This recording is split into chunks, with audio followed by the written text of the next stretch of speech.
El Plan Cóndor se lo ha conocido como Operación Cóndor. Esta fue una campaña de represión política y terrorismo de Estado, respaldada por los mismísimos Estados Unidos, que concluía operaciones de inteligencia y el asesinato de opositores. Fue implementado oficialmente y formal el día 25 de noviembre de 1975. ¿Por quiénes? Por los líderes de servicios de inteligencia militar, tanto de Argentina, Bolivia, Brasil, Chile, Paraguay y Uruguay, e incluso implementada luego por las cúpulas de los regímenes dictatoriales y gobiernos democráticos, entre comillas, de América del Sur, democráticos a excepción de Surinam, Guyana y Trinidad y Tobago, así como las dependencias francesas y neerlandesas de la región.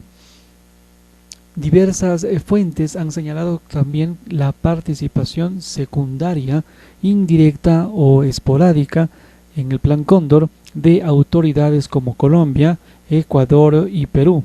Según la Deutsche Welle, el Estado alemán, el Ministerio Público de Argentina o el ex jefe del ejército argentino, general Martín Balsa.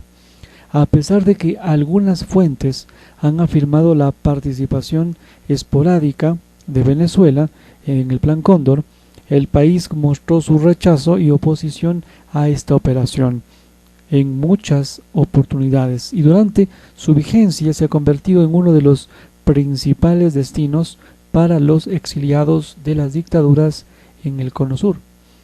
Esta coordinación implicó también oficial y directamente el seguimiento, vigilancia, detención e interrogatorios con tortura, traslados entre países, la violación y desesperación o asesinato de personas consideradas por dichos regímenes como subversivas.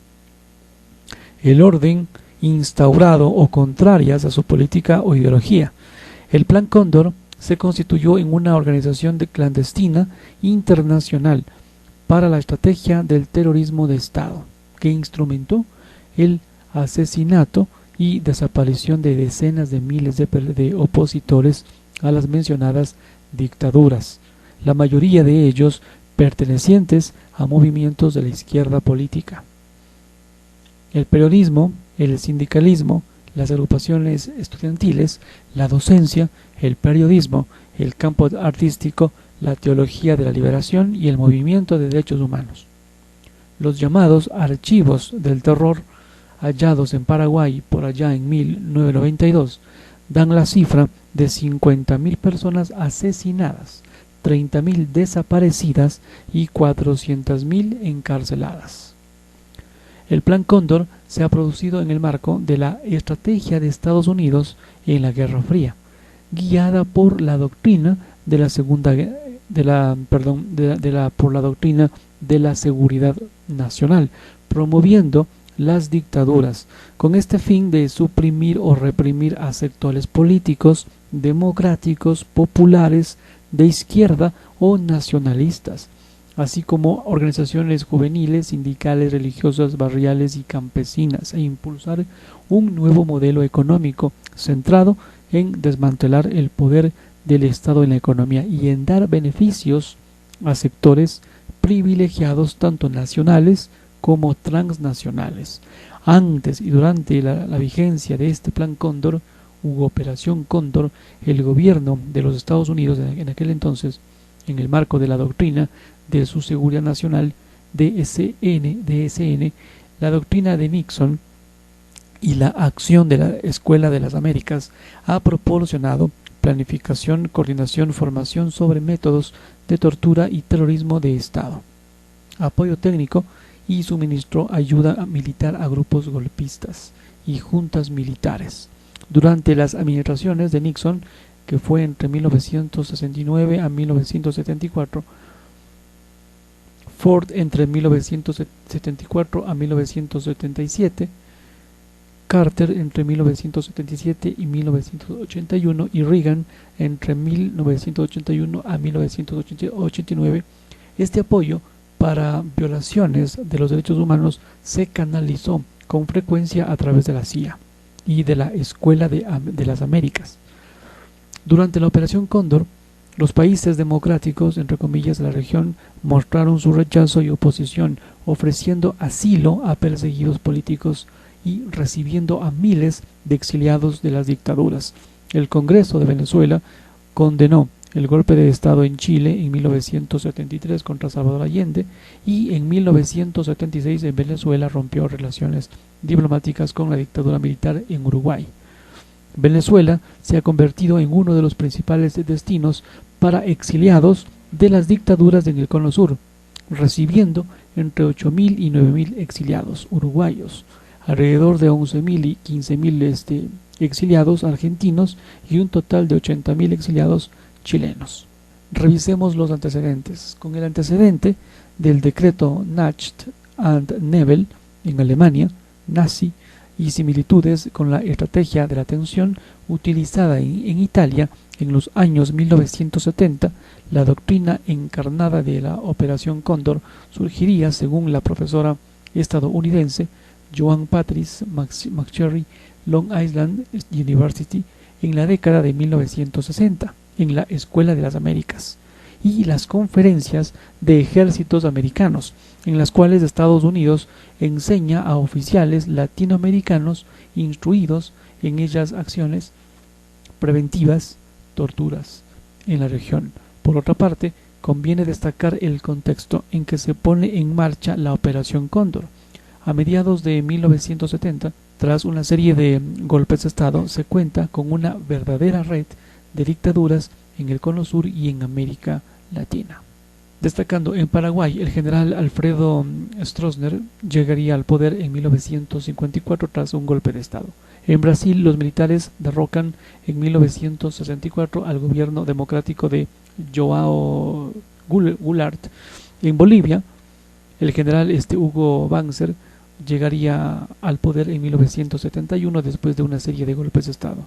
En Uruguay se instala una dictadura cívico-militar en junio de 1973. En Chile se instala en septiembre de 1973 una dictadura dirigida por el general Augusto Pinochet tras un golpe de Estado contra el presidente socialista Salvador Allende. En Argentina, la junta militar presidida por el general Jorge Peñafiel Videla tomaría el poder en 1976 tras el golpe de Estado a la presidenta peronista María Estela Martínez de Perón. El periodista estadounidense A.J. Long atribuye a un operativo de la Agencia Central de Inteligencia, la CIA, estadounidense, como parte defensiva de la Guerra Fría para impedir la propagación del comunismo en América Latina. La organización de las primeras reuniones entre funcionarios de seguridad uruguayos y argentinos para discutir la vigilancia de los exiliados políticos, así como su actuación como intermediaria en las reuniones entre los dirigentes de los escuadrones de la muerte, volantes brasileños, la Alianza Anticomunista Argentina, AAA, y agentes uruguayos. Pero en Estados Unidos hizo que organizar los encuentros. La División de Servicios Técnicos de la CIA suministró equipos de tortura a brasileños y argentinos, entre otros, y ofreció asesoramiento sobre el grado de shock que el cuerpo humano podría resistir, señala también Langut. En el 2007, la profesora Joan Patrice McSherry, apoyándose en un documento desclasificado de la CIA, fechado 23 de junio de 1976, confirma el secuestro y tortura de refugiados chilenos y uruguayos en Buenos Aires. Este documento explica que ya a principios de 1974, oficiales de seguridad de Argentina, Chile, Uruguay, Paraguay y Bolivia se reunieron en Buenos Aires para preparar acciones coordinadas en contra de blancos subversivos. El Plan Cóndor fue establecido el 25 de noviembre de 1975 en una reunión realizada en Santiago de Chile entre Manuel Contreras, el jefe de la DINA, Policía Secreta chilena, y los líderes de los servicios de inteligencia militar en Argentina, Bolivia, Chile, Paraguay y Uruguay. A partir de 1976, la DINA chilena y su par argentino, la CIDE, fueron la vanguardia del Plan Cóndor. El 22 de diciembre de 1992, Un volumen importante de información sobre la Operación Cóndor salió a la luz cuando José Fernández, un juez paraguayo, visitó una comisaría en el Lambaré con Urbano de Asunción para buscar archivos de un expreso político. En su lugar se encontró con lo que se conoció como los archivos del terror, donde se detalla el destino de miles de latinoamericanos secretamente secuestrados, torturados y asesinados por los servicios de seguridad Argentina, Bolivia, Brasil, Chile, Paraguay y Uruguay. Los documentos probaron la existencia del acuerdo entre estos países para intercambio de informaciones y prisioneros, y que el operativo Cóndor asesinó a unos 50.000 opositores políticos en Latinoamérica, 30.000 de ellos desaparecidos, y apresó alrededor de 400.000. Un cable de ANSA publicado en tapa matutino ABC Color de Asunción dio cuenta el 2 de diciembre del 2012 que esta no fue una casualidad, el descubrimiento de los archivos del terror, sino consecuencia de tardía por las difíciles condiciones políticas de Paraguay, de las operaciones de contrainteligencia relatadas por Alberto Nadra, que involucraban a periodistas de la sede de Buenos Aires, Argentina, y de la agencia soviética TASS, y un alto oficial del ejército paraguayo residente en Asunción. De acuerdo con estos archivos, otros países como Perú cooperaron en diversos grados proporcionando información de inteligencia en respuesta a las peticiones de los servicios de seguridad de los países del Cono Sur. A pesar de que Perú no se encontraba en la reunión secreta, en noviembre de 1975 en Santiago de Chile habría pruebas de su colaboración con los regímenes del Cono Sur. Por ejemplo, en junio del 80 se conoció que el gobierno de Perú colaboró con agentes argentinos del Batallón de Inteligencia 601 en el secuestro, tortura y desaparición de un grupo de montoneros que se encontraban exiliados en Lima. Estos archivos del terror recuperados por jueces argentinos han permitido conocerse la Operación Cóndor, que se caracterizaba por un encubrimiento de operaciones transfronterizas dirigidas contra opositores de los gobiernos integrantes del plan. Sus políticas económicas durante este periodo de políticas neoliberales, el nivel de endeudamiento contraído por las dictaduras militares alcanzó aumento considerablemente respecto a los gobiernos anteriores, bajo la propuesta de Ronald Reagan, definiéndose que el Estado no es la solución, sino el problema. Estados Unidos, junto con el FMI, llevó a cabo una táctica para implantar el modelo económico en los países de Latinoamérica, calificado habitualmente como liberal o neoliberal, ya que estos contaban con numerosos recursos y bienes nacionales que significarían mucho valor para las empresas privadas y que, apropiándoselos, pondrían a funcionar en todo el continente su modelo capitalista. En Chile, el gobierno constitucional de Salvador Allende era un gran peligro para los intereses económicos del gobierno estadounidense, pues Chile planeaba nacionalizar los bienes del territorio y empezó fuertes relaciones económicas con la URSS. La ALALC jugó un papel importante en la incorporación de América Latina bajo el liderazgo de Estados Unidos, un importante acontecimiento que definiría la estrategia de implementar el liberalismo económico neoliberal en la región. Fue en 1969 se reunió en Asunción la Comisión Consultiva de Asuntos Empresariales. Lo más destacado fue la reafirmación de la orientación de la economía latinoamericana, en el sentido de que la integración económica de la zona ha de lograrse con base en el desarrollo de la empresa privada fundamentalmente. La falta de una regulación conjunta para las inversiones extranjeras impulsó la complementariedad entre las subsidiarias de las empresas multinacionales que actuaban en América Latina, en vez de complementar las economías de la región de manera integral, profundizándose así las asimetrías ya existentes entre los países. Datos de Intalbit 1974, generando islas productivas en beneficio del capital extranjero y en perjuicio de la integración latinoamericana, incluso dentro de cada país. Datos de Tavares de 1998. En Brasil, La Embajada de Estados Unidos había participado directamente en el golpe de Estado de 1964. Documentos de estos días muestran que el golpe tuvo un planificado respaldo material de Estados Unidos con armamentos y una fuerza de tareas de apoyo enviada en marzo de ese año al Atlántico Sur.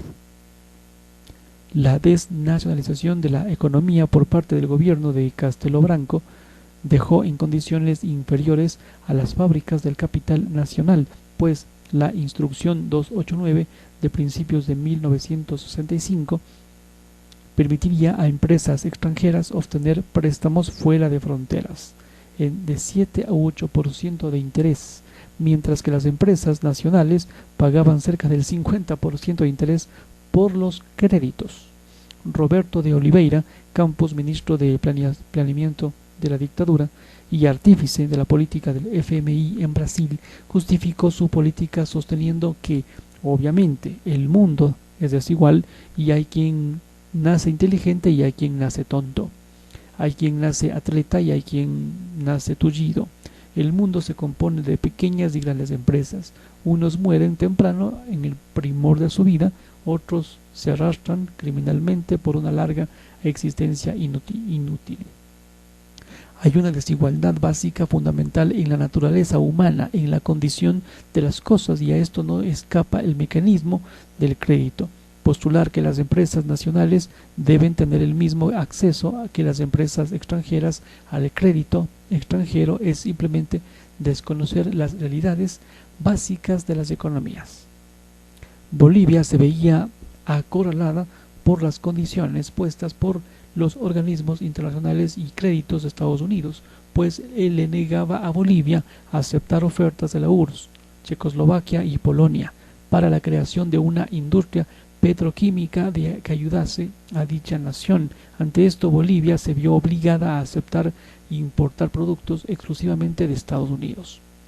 También fue un proceso de invasión bancaria que desviaba los recursos y ahorros latinoamericanos hacia empresas norteamericanas y a la vez estrangulaba a las empresas nacionales debido a la falta de crédito. La AID ayudó a que en la implementación de estas políticas neoliberales, dejando el camino a capitalistas norteamericanos de diversas maneras. Y así la lista continúa.